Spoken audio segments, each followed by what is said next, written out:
today, I was going to cover how we get SVG files from other sources, like not just with Frosty, but with Kimberbell and any internet things out there. A lot of people say to me, okay, I got an SGV,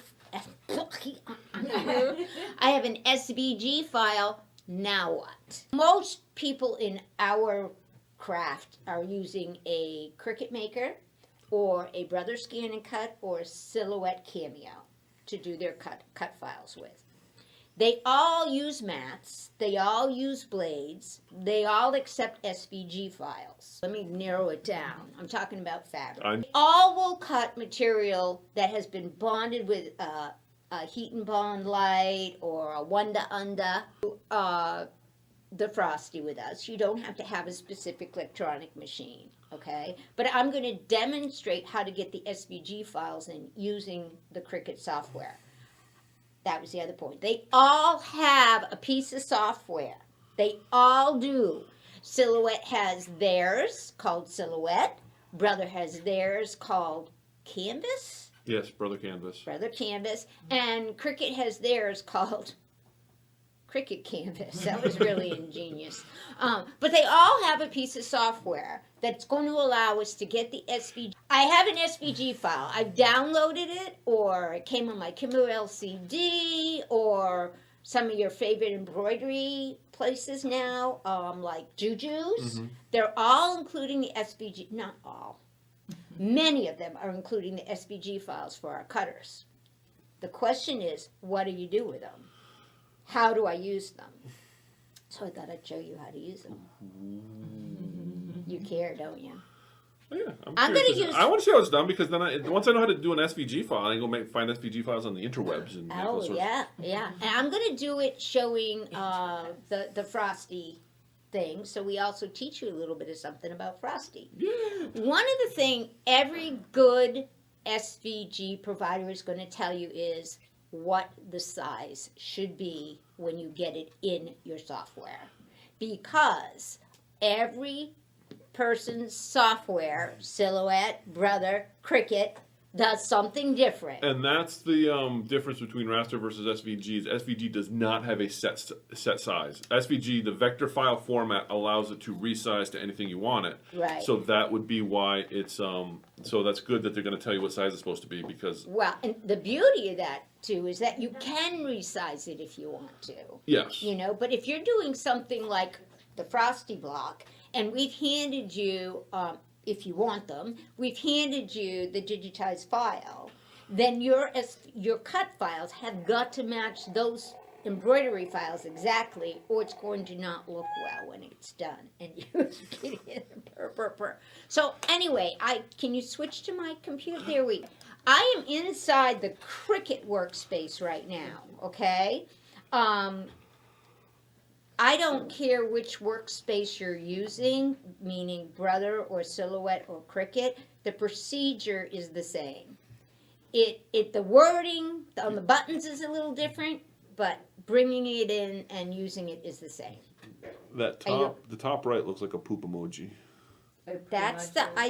That's the whipped cream. It's the whipped cream on top of the chimney. Whatever you have to tell yourself. Well, you know what? You can cut it out of brown if you want, but I'm cutting mine out of white, and white doesn't show on the screen, and that's why I made it pink. Just so you know. Okay, how did I get them here, though? Right? That's yes. What I'm how trying did we to get show there? you. Yes. So this is the finished product, what it would look like when we're ready to cut. Yes. Okay. Now I'm going to show you how I got it. We're going to do like one of those movies where we start at the end and work from the beginning as some sort of narrative style. I guess so. I'm going to hit new. I'm going to replace what I got because I don't care. So I have a nice big blank page, right? Yes. I always want to start with a nice big blank page. That's what it looks like when I start. Okay, good. The first thing I need to do is I need to upload my SVG files, or another software import my SVG files. This little button right here allows me to go out and get them. It allows me to upload more than just SVG files, obviously. But we're going to upload an SVG file. And I know to hit this button because see what it says right here? SVG. So all we did was we came in, had a blank screen. I chose upload. Now, what you're seeing on my screen down here is recent things. Isn't that the cutest little thing? These are recent things that I uploaded, and that's why they're showing up. See this upload image? I know this is what I'm going to use because I just found SVG right here, right? Yeah. So I'm going to say I need to upload it, right?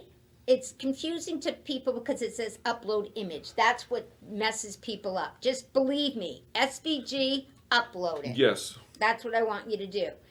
Now I can find my file and drag it right here and up it comes. But I usually don't. I go to browse. Now remember I saved it somewhere on my hard drive, and if you were in my computer class, you know exactly where you should have saved it. In documents. In a file called Frosty Goes to Town. Okay? So I know that's where I'm going to Does anybody use the drag and drop thing? I do. Anyway, what I have done is saved you by color SVG files. So we have the brown SVG, we have the light green SVG, we have the dark green SVG, we have the yellow SVG. All the colors in the block. All I got to do is open it. Click on it, open it, and then this is hard to see because it's light colored, but you'll have to trust me. It's in there. And all I got to do is say is upload. It's that easy. And that just puts it right in there and away And you then go? you'll see it. It's right here. Now I can click on, like if I wanted to combine all the colors, Yeah. I could. You could upload them all there. And then Yeah, but I don't want to. So I'm like, oh, this is the one I want. Now watch what happens when I add it to my canvas, which I don't like that either. It comes in as a block of blue. Now I'm going to tell you in the general instructions that every time you bring one of these in, the width is going to be 11 inches. Every time you bring in an SVG from us, you're going to make it 11 inches. it's going to be 11 inches, and that's how I know you're going to get the right size. 11 is prime. Did you know that? That's why I picked it. Nice. Oh, I picked it because it looked like chicken legs. No, there's another reason I picked it. But so make sure your padlock is on, and nobody's going to. This is supposed to be like something we could keep as a class. Yeah. So every time someone wanted to know how to do this, they would know how to do it. We've ruined it. Yeah. Okay, the first thing I'm going to do is I'm going to make sure So we're that getting padlock like is on. secret knowledge right now. See that little padlock? That means if I change the width, the height changes automatically. That's important. All I'm going to do is go to my width, no matter what Frosty SVG file you bring in. You change this to 11, enter it.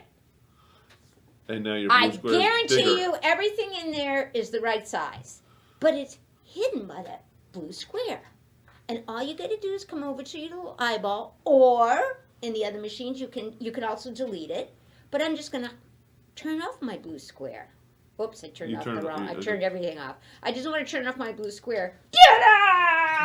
So, just out of curiosity, from a technical standpoint, why is the blue square? Did that come in because it sees that as another cut? I purposely outline everything with that 11-inch wide square, so I know you're getting the correct size. So you won't necessarily always have that square on an SVG file.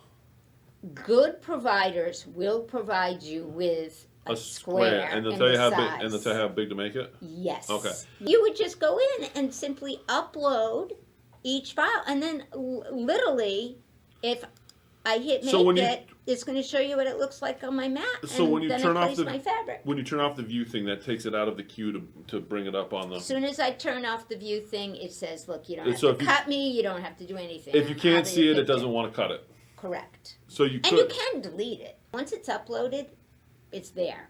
You can use it again and again and again and again and again and again. Like if you make a mistake and you go, "Oh, Becky, I cut my big snowflake had a catastrophe. I need to recut just my snowflake." I can even go on these little guys and go hide.